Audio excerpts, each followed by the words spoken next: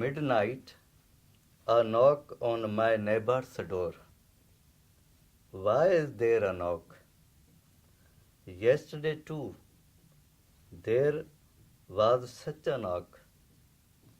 Then there was a torrent of blood reaching my doorstep, and drying up in my earth.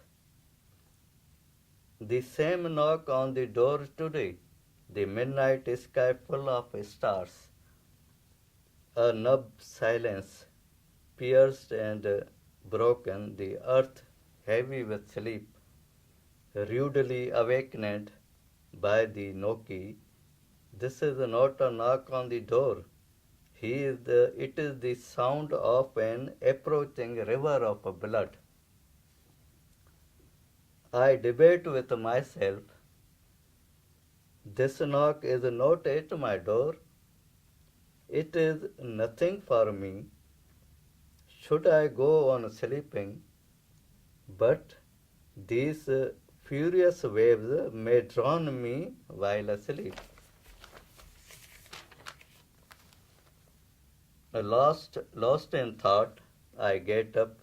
In the darkness, I search for a gun. But my hand search out to a pen. I use all my force to lift it, but I cannot do so. It is heavier than a rock. I cannot lift my pen.